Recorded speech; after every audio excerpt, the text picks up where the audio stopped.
19h à Kinshasa, c'est l'heure pour nous de vous informer. Mesdames et messieurs, bienvenue à cette grande édition du journal sur Mondigo Télévision.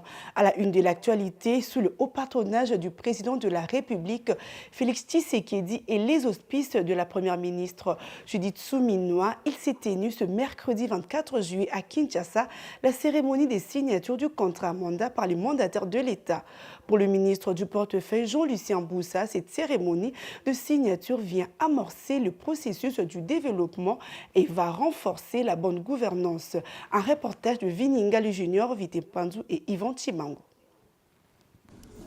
C'est un acte d'engagement qui vient d'amorcer le processus de développement, cheval de bataille du président de la République Félix Tshisekedi. Conformément à l'article 17 de la loi numéro 08/010 du 17 juillet 2008, fixant règles relatives à l'organisation et la gestion du portefeuille de l'État. Cette loi stipule qu'avant leur entrée en fonction, le mandataire public signe un contrat de mandat avec l'État représenté par le ministre ayant le portefeuille dans ses attributions. La cérémonie des séjours a eu lieu à Hilton Hotel à Kinshasa et qui a connu la présence de la première ministre Judith Suminwa, Tuluka, quelques membres du gouvernement, les mandataires de l'État, agents et cadres du ministère du portefeuille. Pour le ministre du portefeuille Jean-Lucien Boussa, cette cérémonie matérialise la volonté du président de la République Félix Antoine Tshisekedi Tshilombo, celle de placer les entreprises de l'État au cœur du développement économique et social du pays. Matérialise la volonté exprimée par son Excellence Monsieur le Président de la République, chef de l'État, à qui je réitère mes hommages les plus déférents, et placer les entreprises du portefeuille de l'État au cœur du développement économique et social du pays. Afin de mettre en œuvre cette volonté clairement exprimée, le ministère du portefeuille a été instruit par Madame la Première ministre, chef du gouvernement, a procédé à la signature du contrat de mandat. S'en est suivi de la lecture du contrat mandat par le président du Conseil supérieur du portefeuille Norbert Nkoubou. Ensuite, les mandataires publics ont été conviés à signer les contrats mandats qui réitèrent leur engagement vis-à-vis de l'État congolais à travers le ministère du portefeuille. Prenant la parole, la première ministre, Madame Judith Suminwa Tuluka, a salué la diligence du ministre du portefeuille tout en rappelant que ceci oblige le mandataire de l'État de travailler avec une nouvelle approche basée sur la bonne gouvernance. C'est pourquoi je salue à juste titre la diligence du ministre du portefeuille qui a intégré dans son activité la précaution qu'il y avait de trouver un point d'impact entre la vision du chef de l'État de dynamiser les unités de production du portefeuille de l'État pour en faire le levier de la relance économique du pays et la nécessité d'encadrer, conformément aux dispositions légales et réglementaires en vigueur, la relation entre les mandats, le mandant et les mandataires publics au sein des entreprises. Ceci oblige les mandataires à définir de manière pointue la mise en place d'une nouvelle approche basée sur la redevabilité et sur l'obligation des résultats. Dans cette perspective, il me paraît évident que les objectifs... Parmi les signataires figure la présidente du conseil d'administration de la société Plantation et Huileries du Congo, Madame Julia Luongamamba, qui n'a pas caché sa satisfaction. Et aujourd'hui, c'était un grand jour pour nous, les mandataires de l'État, mandataires publics des entreprises mixtes ainsi que des entreprises des établissements de l'État public. Donc, nous sommes venus pour réitérer notre engagement vis-à-vis de l'État congolais et au travers du ministère de tutelle, ministère du portefeuille de l'État, accompagné bien sûr par son Excellence Madame la Première ministre, chef du gouvernement, qui a assisté effectivement à la signature de contrats mandat des mandataires publics de l'État. Effectivement, il s'agit d'un engagement vis-à-vis de notre chère patrie. C'est un engagement qui nous permet de nous mettre en face de nos obligations et de notre devoir que nous avons de défendre les intérêts de l'État congolais. À noter que ces contrats déterminent la durée du mandat ainsi que les droits et les obligations de chaque partie. Les membres du gouvernement souminois ont signé le mardi 23 juillet 2024 chacun un acte d'engagement pour bien exécuter et améliorer les tâches relatives de leurs fonctions. Ils ont posé ces gestes à la clôture des travaux du séminaire gouvernemental tenu à Kinshasa. À la clôture des 6 assises, le chef de l'État, Félix Tshisekedi, avait appelé les ministres à faire preuve d'une gouvernance efficace, efficiente et orientée vers le résultat. Suivez.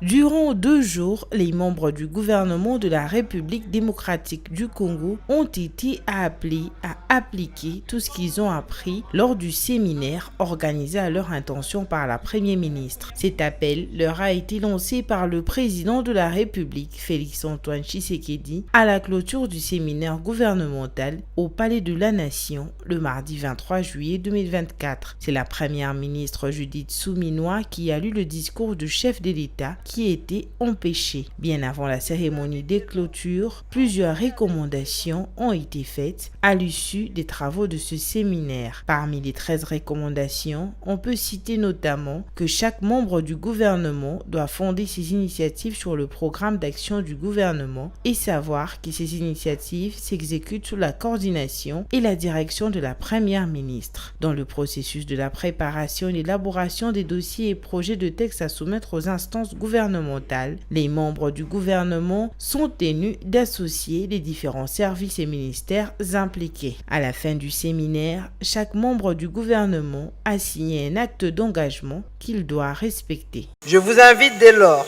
à emporter avec vous les enseignements que vous avez tirés de ces échanges et à les appliquer dans vos responsabilités quotidiennes.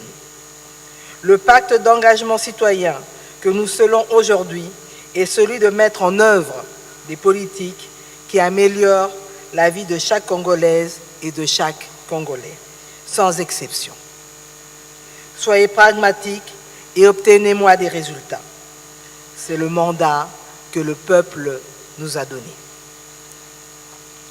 Ensemble, je nous invite à marquer positivement l'histoire de notre pays en accélérant sa transformation et son émergence, en garantissant le mieux-être de nos compatriotes. Ensemble, nous pouvons bâtir un avenir meilleur pour la République démocratique du Congo. Je compte sur chacun de vous pour faire preuve de détermination, de dévouement et de discipline dans la réalisation de nos objectifs communs.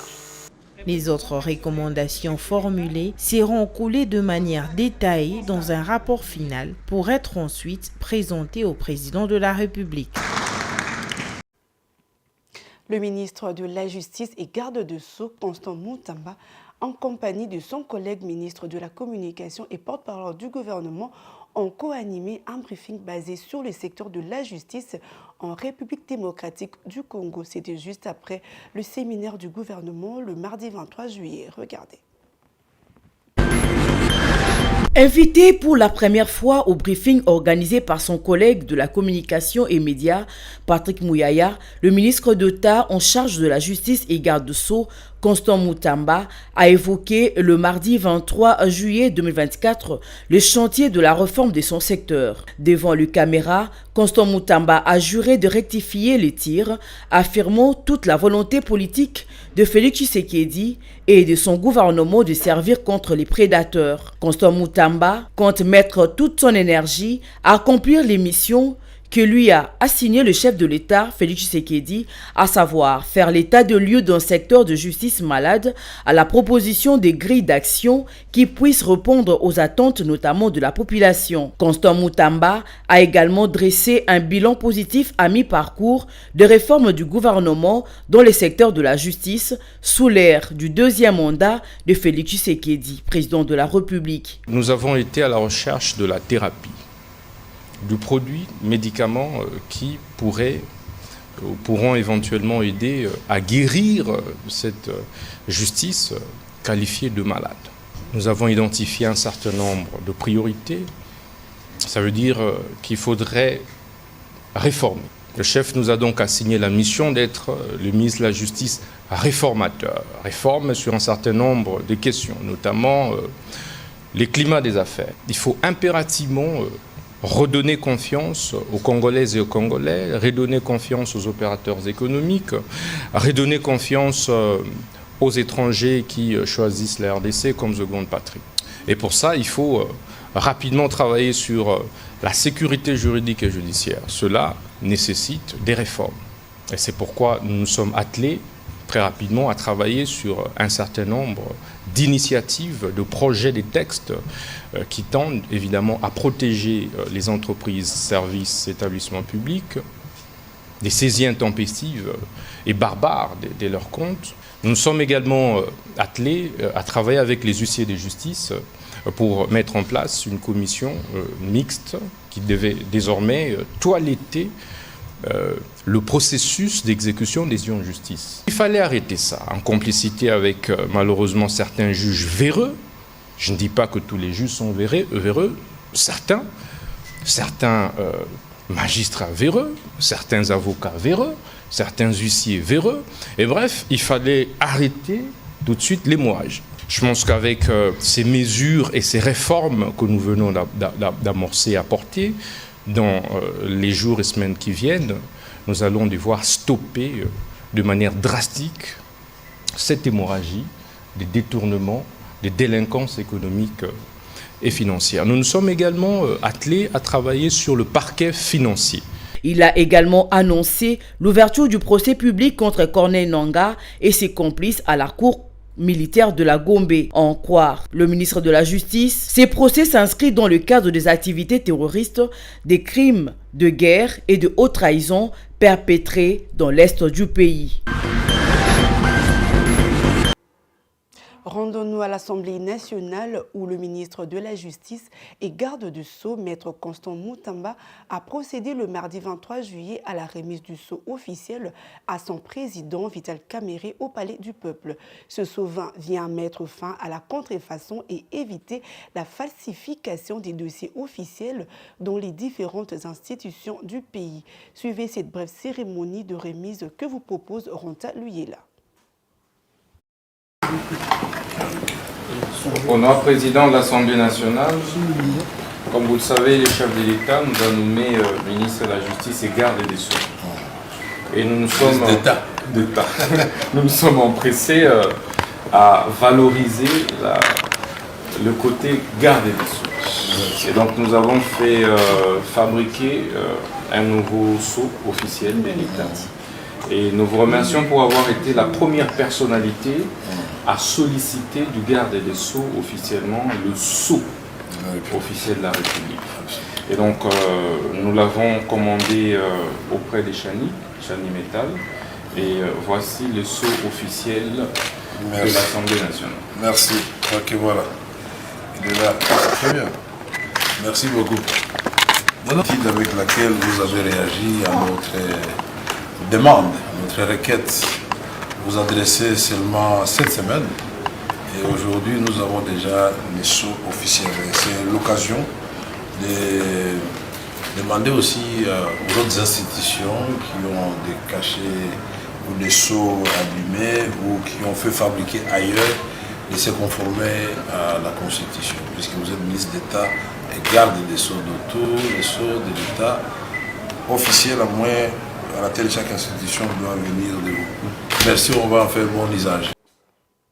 Et au Sénat, le règlement d'ordre intérieur a été déclaré conforme à la Constitution de la RDC par la Cour constitutionnelle le mardi 23 juillet. C'est ce qui donne au Sénat l'option d'organiser les élections du bureau définitif de cette chambre délibérante.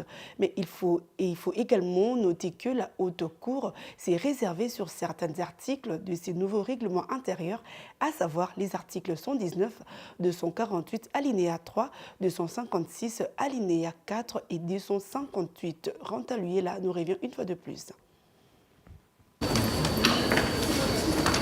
Le Sénat peut organiser les élections de membres du bureau définitif. 13 jours après son adoption par la plénière, le règlement intérieur de la Chambre haute du Parlement a été déclaré ce mardi conforme à la Constitution de la République démocratique du Congo. Toutefois, la Haute Cour s'est réservée sur certains articles de ces nouveaux règlements intérieurs. Selon Dieudonné Kamuleta, président de la Cour constitutionnelle, il s'agit des articles tels que 119, 248 alinéa 3, 256 alinéa 4 et 258. Cette démarche est conforme à l'un des alinéas de disposition de l'article 112 de la Constitution de la République qui stipule ce qui suit. Avant d'être mis en application, le règlement intérieur est obligatoirement transmis par les présidents du bureau provisoire de la Chambre intéressée à la Cour constitutionnelle qui se prononce sur sa conformité à la Constitution dans un délai de 15 jours. Passé ces délais, le règlement intérieur est réputé conforme. Lors de sa dernière communication, Ivan Kazadi, rapporteur du bureau d'âge de la Chambre haute du Parlement, avait fait savoir qu'une fois que le règlement intérieur sera déclaré conforme à la Constitution et notifié au bureau d'âge du Sénat, ce dernier devra prendre une série de décisions devant conduire à la tenue des élections proprement dites. Cette évolution de la situation politique au niveau de la Chambre haute du Parlement ouvre la voie aux tractations au sein de la majorité parlementaire, tout comme à l'opposition, pour la composition du ticket à présenter pour l'élection de membres du bureau définitif. L'élection et l'installation du bureau définitif du Sénat va automatiquement sanctionner la fin de la session extraordinaire inaugurale ouverte par la mise en place du bureau d'âge du Sénat conformément aux dispositions de l'article 114 de la Constitution de la République. Autre chose à présent, une foire agricole pour promouvoir les produits locaux. Elle se tient pour une semaine au collège Boboto dans la commune de Lagombe au nord de Kinshasa. Ouverte le lundi 22 juillet 2024, elle est organisée par la coopérative Bilanga Yapeto qui regroupe les producteurs locaux. Plusieurs produits terroirs congolais seront exposés pour permettre aux visiteurs de s'en procurer et aussi valoriser le travail de la terre. Bijou Lumuna. Organisée dans le but de renforcer les liens entre les différents acteurs de l'écosystème agricole, cette foire internationale a pour thème « Produire, nourrir la ville d'aujourd'hui et de demain ». Elle réunit les sémenciers, les producteurs et les transformateurs venus exposer et vendre les produits bio qu'ils cultivent, produisent et transforment eux-mêmes. Nous voulons créer, pas créer, mais renforcer les liens entre les différents acteurs de cet écosystème. Nous nous plaignons de ne pas avoir un écosystème approprié, un écosystème favorable, mais là, c'est important de renforcer les liens entre ces différents acteurs. Vous voyez ici, il y a des semenciers, il y a des producteurs, il y a des transformateurs, il y a des agences publiques, des agences de l'État, l'ANAPEX, l'ANAPI est là, le FOGEC, l'ANADEC, l'ONAPAC. Justement, c'est pour appuyer ces acteurs, ces transformateurs, ces producteurs, pour que le secteur agricole en RDC soit réel. Cette foire ne concerne pas que le producteur et les agences, les consommateurs sont également concernés. Elle est organisée pour valoriser les productions locales et stimuler le Congolais à consommer congolais. En dehors de producteurs locaux, plusieurs agriculteurs venus de pays voisins prennent part à cette foire. C'est le cas de Fidel Ngosuka qui a traversé le fleuve pour exposer ses réalisations à Kinshasa. D'abord, quand tu transformes tes produits toi-même, tu es autonome, tu vends comme tu veux, il y a un bénéfice dedans. Et tu as confiance en ce que tu fais. Parce que le problème maintenant, c'est que qui fabrique le produit. Comme c'est moi qui fabrique le produit, c'est ce qu'il y a dans le produit. Et j'essaie d'expliquer à mon client que c'est comme ça. Vous voyez, si j'achète des produits qui sont bruts, parfois, tu vas voir que comme là, j'ai les savons, j'ai les huiles. Tu es en train de te brûler. Mais je te garantis que moi, en utilisant mon savon, tu ne peux pas te brûler. Parce que je l'ai transformé comme ça, comme ça, comme ça. J'ai mis tel truc dedans. Et pour moi, c'est une passion de transformer les choses. Pour cette chef d'entreprise, il faut consommer congolais. Pour ce faire, il est impératif de promouvoir les produits du terroir. Nous avons exposé nos produits sont bio. Sont les produits congolais. Nous-mêmes, nous cultivons, nous produisons et nous transformons. Le premier des produits, c'est la farine. Nous faisons la farine, c'est nous-mêmes là. Nous avons une mini-minoterie. nous transformons le piment.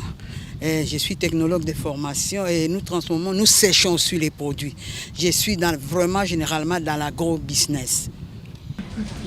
Cette édition de la foire agricole est la deuxième du genre. Outre les expositions des produits, il y a des conférences, des ateliers de formation de producteurs pour partager des nouvelles techniques agricoles. Et dans le reste de l'actualité, 7 jours ont été accordés aux propriétaires des véhicules abandonnés sur la voie publique à Kinshasa avant le début d'une opération d'assainissement dans la capitale. C'est ce qui ressort du communiqué du commissaire provincial de la police nationale congolaise, Blaise Kilimbalimba, rendu public mardi dans la soirée. Regardez. Dans le cadre de l'assainissement de la ville de Kinshasa, le commissaire provincial de la police demande aux propriétaires des véhicules abandonnés, en panne ou ceux en très mauvais état sur les artères, de bien vouloir les retirer de la voie publique en déant 7 jours à dater de la diffusion du présent communiqué, peut-on lire dans le communiqué du commissariat provincial de la police ville de Kinshasa, signé par le commissaire divisionnaire adjoint Blaise Kilimbalimba. Le commandant de la police nationale congolaise ville de Kinshasa a par ailleurs prévenu que dépassé ce délai, il va prendre des dispositions qui s'imposent afin que ces véhicules soient saisis et envoyés à la casse. Il a publié ce communiqué au lendemain de la réunion du comité provincial de sécurité présidé lundi par le gouverneur de la ville de Kinshasa, à l'issue de laquelle plusieurs mesures ont été prises dont la lutte contre les Le zazou est un défrisant artisanal autrefois utilisé uniquement pour le lissage des cheveux. De nombreuses femmes l'ont laissé tomber pour se tourner vers le défrisant importé. Mais depuis quelques temps, le zazou s'est fait une nouvelle vie à Kinshasa. Initialement conçu pour défriser les cheveux, le zazou est utilisé aujourd'hui pour d'autres fins, notamment le nettoyage de maison, son efficacité et son prix abordable. Et on en fait un allié utile pour le ménage quinois. Diane Mbonga nous fait le point. Le zazou est un défrisant artisanal d'usage commun à Kinshasa. Il est fabriqué à base du savon, de l'eau et de la soude caustique. La technique de fabrication est arrivée au Congo entre les années 1965 et 1970. Ce sont les migrants sénégalais qui l'ont introduit en République démocratique du Congo. Normand Djibou, la soixantaine révolue, est l'un de ceux qui ont appris cette technique au contact de Sénégalais. Il a commencé à en fabriquer depuis 1972. Nous avons appris le métier grâce aux Sénégalais et lorsque nous sommes rentrés chez nous, nous l'avons appliqué chez nous. Ceux qui ont appris le premier sont morts et nous qui avons appris après eux, nous continuons dans le métier.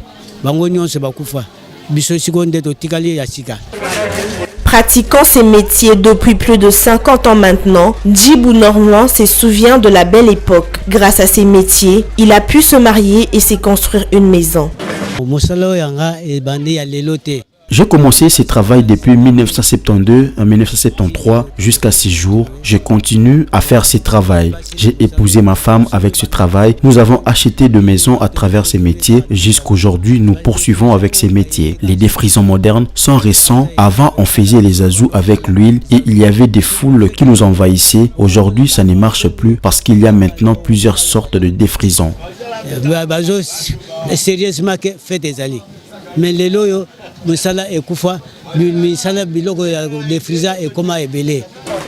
Bien que les utilisateurs louent l'efficacité de ce produit, les chimistes Jean-Jordan Mwanga pensent que cette utilisation n'est pas sans danger. Les utilisateurs n'arrivent pas à verser suffisamment d'eau pour éliminer tous les résidus du produit sur la surface, ce qui représente un danger pour la santé.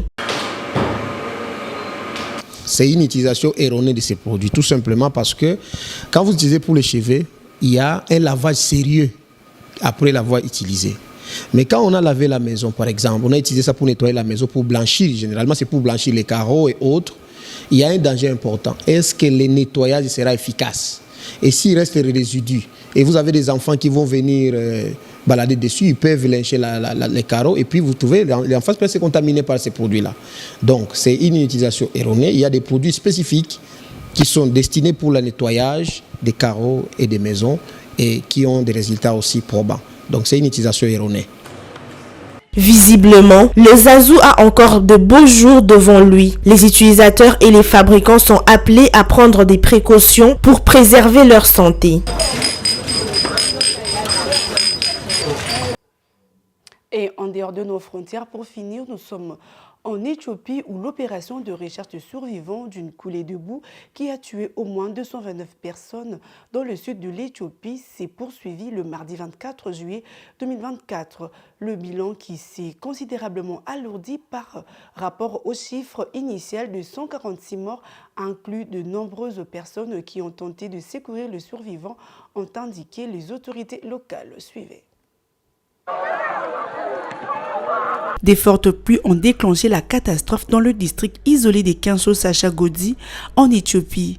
De jeunes enfants et des femmes enceintes figurent parmi les victimes, a déclaré Damawi Ayel, administrateur local, ajoutant qu'au moins 5 personnes avaient été sorties vivant de l'eau. Les recherches se poursuivent dans la région, a déclaré Kassoum, chef du bureau de communication de la zone de Gofa, la zone administrative où se sont produites les coulées de la boue. Le Premier ministre Abiy Ahmed a déclaré sur Facebook qu'il était profondément attristé par ces terribles pertes. L'équipe fédérale de prévention de catastrophes a été déployée pour participer aux efforts de recherche et de sauvetage selon le communiqué d'Abiy. Le nombre de personnes manquant encore à l'appel n'a pas été précisé dans l'immédiat. De nombreuses victimes ont été ensevelies lundi alors que les secouristes recherchaient sur le terrain escarpé le survivant d'une autre coulée de la boue survenue la veille. Marcos Malès, directeur de l'agence de réponse aux catastrophes dans la zone de Gofa, a déclaré que de nombreux sauveteurs